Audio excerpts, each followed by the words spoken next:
First 30 days of having the truck with the automatic in it. So what do I think? Well, we're gonna do a review on it right now and I'm gonna tell you.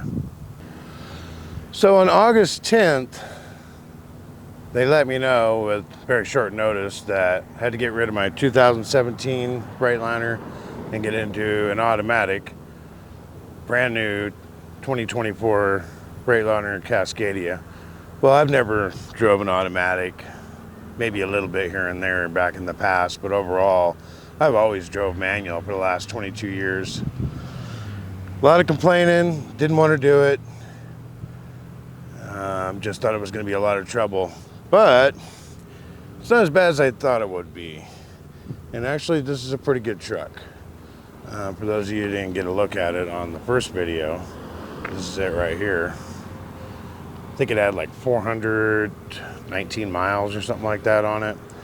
And so now it's been 28 days and I've got a little over 10,000 miles on it. Somebody did use it one week and put 1,800 miles on it, but most of that was me.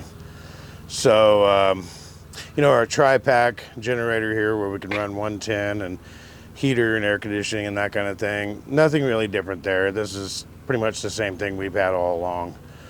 As far as the length goes or the height or any of that, pretty much the same truck we've always had. Not too much different other than the look. One of the things that is new though, we've always had the side, I forget what they call it, but basically it knows when there's a vehicle beside me. Well, with the new setup, it's able to know if there's something beside me from the front all the way down to the end of the trailer, which is pretty cool. But it can be pretty annoying too. Literally, someone can be just coming up, even with my tandems right there, and I put the turn signal on and it gives quite a little squeal there or tone that's pretty annoying. Helpful if I wasn't paying attention, but yeah, when you are paying attention, it's more of an annoyance. So anyway,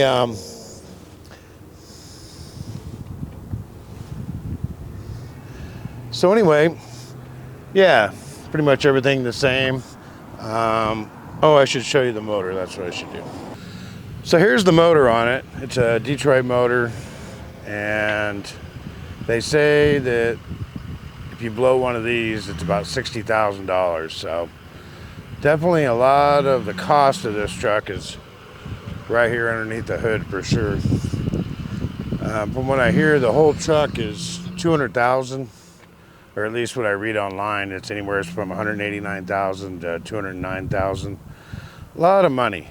My question was, is it worth it? And well, so far the motor's been really good. Everything is just been running top shelf. Overall, it's not bad at all. Although, you know, all these companies turn these trucks down, so it's not going anywhere near its full potential. But for what it is, it's been pretty good. Overall, these headlights have been absolutely awesome. I mean, just some serious bright light going on here. Driving lights, haven't really noticed much difference from the trucks before this, but huge difference with the lights for sure. High beam is really awesome at night, and the low beam, I'm surprised I don't get more people complaining. So one of the things I like about the new feature here is that no chance of running the batteries down. You flip this switch off here and it shuts all the power off to everything. And so when I come back to work, I don't come back to a dead battery. The seats have been fairly comfortable. Really nothing different than what we had before much. I mean, you still got your heated or your cooled seat, the amount, all the different lumbar adjustments, and of course it's air seat up and down. Although these bars have been really handy getting in, doing the 3 points of contact. Pretty hard not to do 3 points of contact when you have all this to grab onto now. I've kind of like this dash here, all this electronic stuff. I mean, this here is your standard gauges, but then when you turn it on, let it go through its whole thing here. It's actually got quite a bit of adjustments on it. Let me zoom in here. I like the leg function here. It tells me how many miles per hour I've been going on average, fuel mileage, how many hours and minutes that I've been driving, and then miles overall. Same thing on the trip. What else does it give me here? It'll tell you your fuel mileage as you're going down the road, whether it's charging correctly, outside temperature, all pretty handy. This little thing here, it can be annoying, but it can be handy too. Basically, it shows the lines that are on the driver's side and the passenger side, and then they turn red and you get an awful sound over here that alerts you that it's like a really low tone kind of a sound that alerts you that you're going over a line. I don't really need that, but you know, if you're falling asleep or just not paying attention, then maybe this is something good for people. I don't know. I like the large digital mile per hour. Even though you've got it over here you can get right down to it and see it really well. I kind of like that. Soot level, that is for a filtration system for the exhaust. Not too much different going on there. They do have gauges here. Nothing I just don't use them. You know, I like the good old-fashioned gauges when it comes to that kind of thing. But they're there if I want it. And as far as the weight on the drive axles, it does have that there. But to tell you the truth, I like this one here better. I'm used to it, and I don't know, for some reason it just clicks in my head a lot better. What else do we got here? It'll tell you active codes or inactive. You can do diagnosis and different things.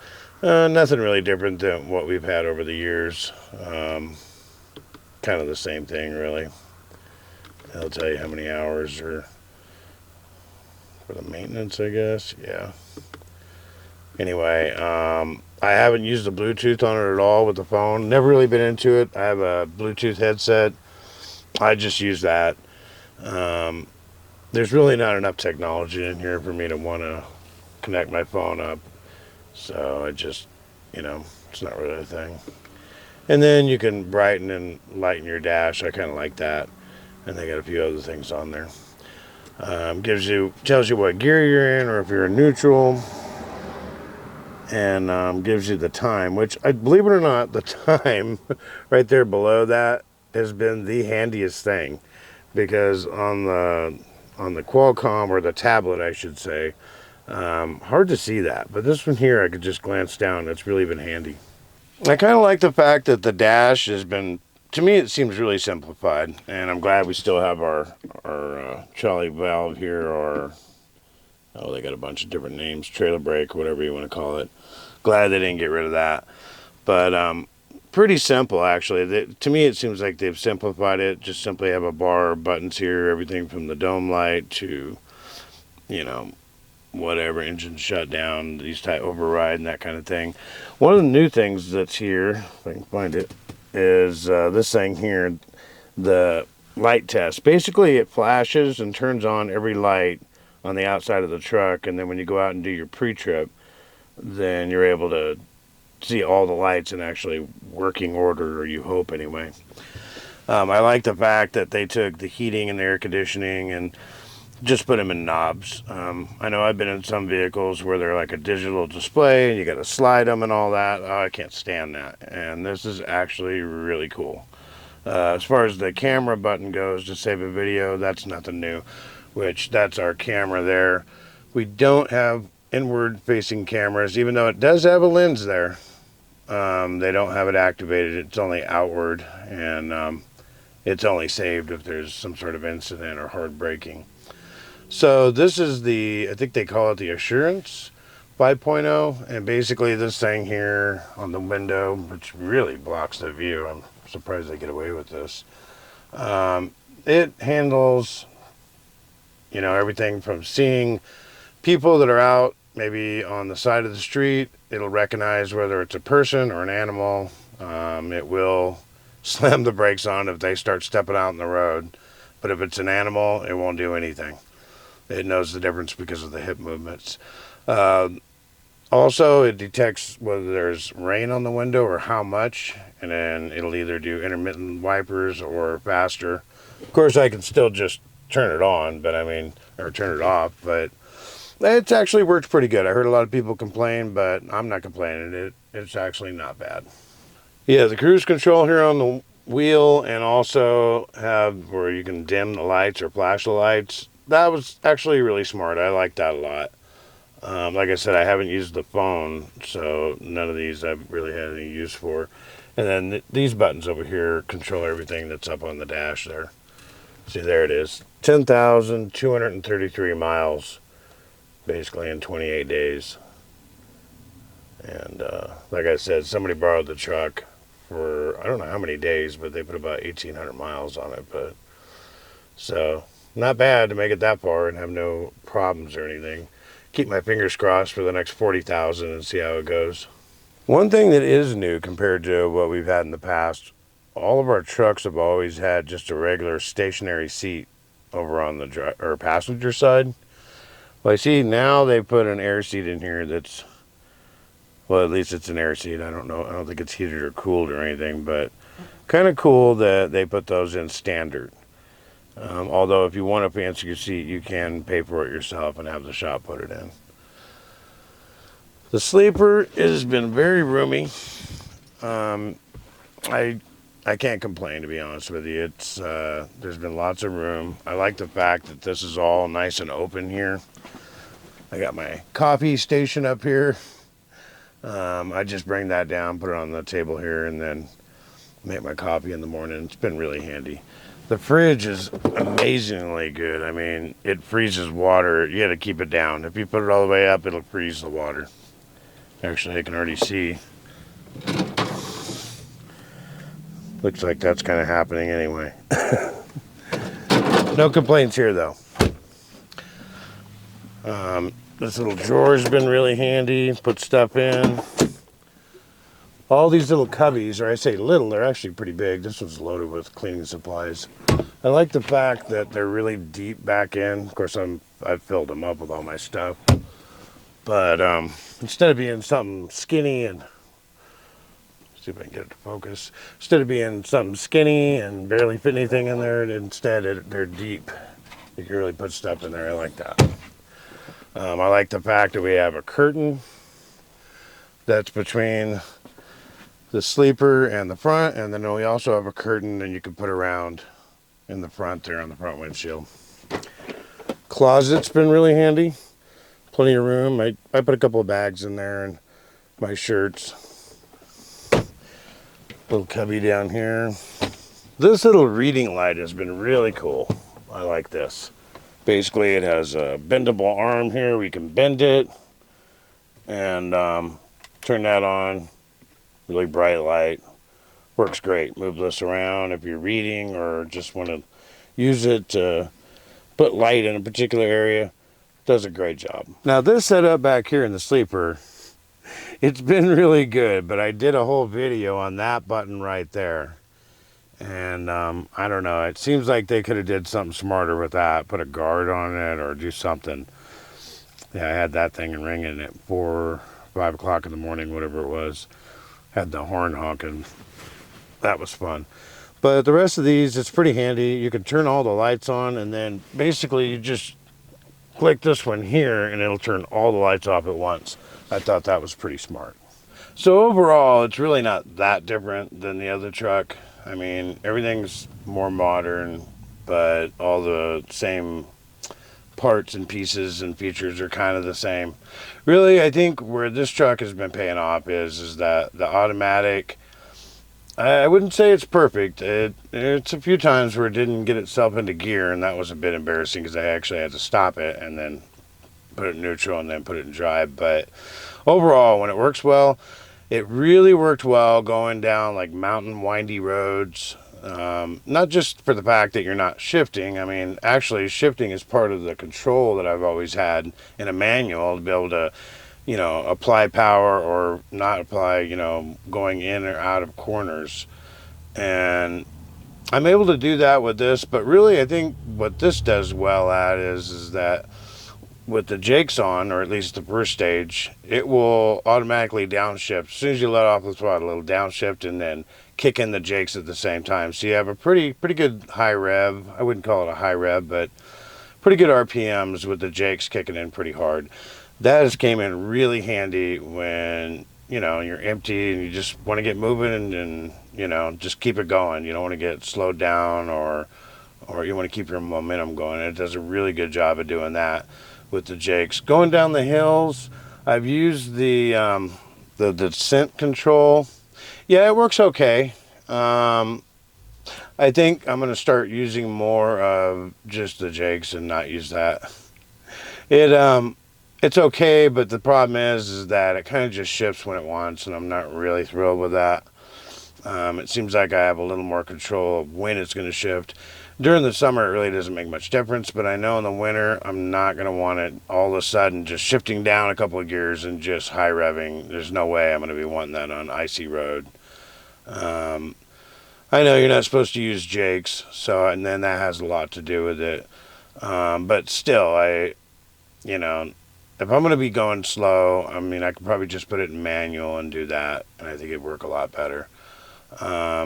It actually pulls pretty good up hills. Just lower RPM, more torque at lower RPM.